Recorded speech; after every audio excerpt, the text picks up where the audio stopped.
வணக்கம். நான் திருநாவுக்கரசு, நாம் தமிழர் கட்சியினுடைய மதுரை வடக்கு சட்டமன்ற தொகுதியுடைய வேட்பாளர். இப்போ நான் தொகுதிக்கு உட்பட்ட பந்தல்குடி கால்வாய் அப்படின்னு சொல்லக்கூடிய அந்த பகுதியில் நிற்கிறேன். அந்த கால்வாய் நம்ம மதுரைக்கு அருகில் இருக்கக்கூடிய சாத்தியார் அணையிலிருந்து உபரி நீர் பல பகுதிகளை கிராமங்களை கடந்து வைகை, இப்போ எனக்கு பின்னாடி தான் வைகை ஆறு இருக்கு. வைகை ஆற்றுல அந்த உபரி நீர் கலக்கக்கூடிய அந்த முகத்துவாரத்துல தான் நம்ம இருக்கோம். இப்ப அந்த இது மழைக்காலம் இல்லாத காலங்கள்ல கழிவுநீர் கால்வாயாத்தான் அது இருந்துகிட்டு இருக்கு. அந்த கழிவு நீர் நேரடியா வைகை ஆத்துக்குள்ள கலக்கக்கூடாது அப்படின்ற ஒரு காரணத்துக்காக எனக்கு பின்னாடி பார்த்தீங்கன்னா இந்த சுத்திகரிப்பு நிலையம் ஒன்று இருக்கு.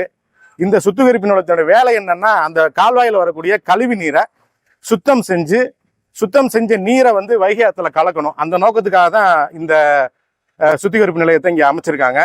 இதனுடைய கெப்பாசிட்டி 2 MLD அப்படின்னு சொல்றாங்க. அப்படின்னா ஒரு வினாடிக்கு 2000 லிட்டர் கழிவு நீரை சுத்தம் பண்ணக்கூடிய தகுதி வாய்ந்தது. மழை இல்லாத காலங்கள்ல இந்த வாய்க்கால்ல 2 MLDக்கும் கம்மியான கழிவு நீர், அல்லது 2 MLD தான் அதிகபட்சம், அல்லது அதுக்கு கம்மியான கழிவு நீர் தான் வருதுன்னு சொல்றாங்க. சுத்தம் செய்யப்பட்ட அந்த நீரை வைகை ஆத்துல கலக்குறாங்க. அது வரைக்கும் எல்லாம் நல்லா தான் இருக்கு.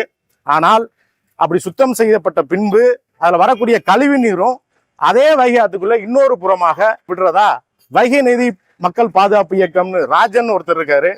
அவர் இது சம்பந்தமான அனைத்து ஆவணங்களையும் வெளியிட்டு செய்தித்தாள்ல அது செய்தியா வெளியே வந்திருக்கு. வரக்கூடிய 2 MLDக்கும் குறைவாக வரக்கூடிய நீரை சுத்தம் செய்து அதுலயே இருக்கக்கூடிய பிரச்சனையை நான் இப்ப உங்கள்கிட்ட சொன்னேன். அப்ப மழை காலங்கள்ல என்ன நடக்கும்ன்றதையும் நான் சொல்லிடுறேன் உங்கள்கிட்ட.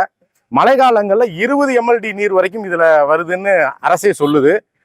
அப்ப என்னடா செய்வாங்கன்னா, இந்த சுத்திகரிப்பு நிலையத்தெல்லாம் அணைச்சிட்டு நேரடியா அந்த உபரி நீரோட வரக்கூடிய கழிவு நீரையும் சேர்த்து வைகை ஆத்துக்குள்ள கலந்துடுறாங்க. இதுக்காக சுத்தம் செய்யறோம். கழிவு நீர் நேரடியா ஆத்துக்குள்ள கலக்கக்கூடாதுன்றதான் நோக்கம். ஆனா அந்த நோக்கத்தை நிறைவேற்றம் என்ற பேர்ல எந்த ஒரு பொருளையும் நீரையும் எதையும் சுத்தம் செய்யும் போது ஒரு கழிவு ஏற்படும். அந்த கழிவை தனியா எடுத்து அதை அப்புறப்படுத்தணும். ஆனா அப்படி படுத்தவே இல்லை. இப்ப இங்க சுத்திகரிப்பு நிலையம் இருக்கு, சுத்திகரிப்பு நடந்துகிட்டு இருக்கு. கழிவு நீர் எங்க? இந்த கழிவு நீர் எங்கன்ற கேள்விதான் எனக்கு மட்டும் இல்ல, மதுரையில் வாழக்கூடிய அனைத்து மக்களுக்கும் இருக்கு. இதுக்கு நமக்கு இப்படி திராவிட மாடலுடைய சட்டமன்ற உறுப்பினர் பெருமதிப்புக்குரிய ஐயா தளபதி அவர்கள் இதுக்கு எனக்கு பதில் சொல்லணும். நன்றி, வணக்கம்.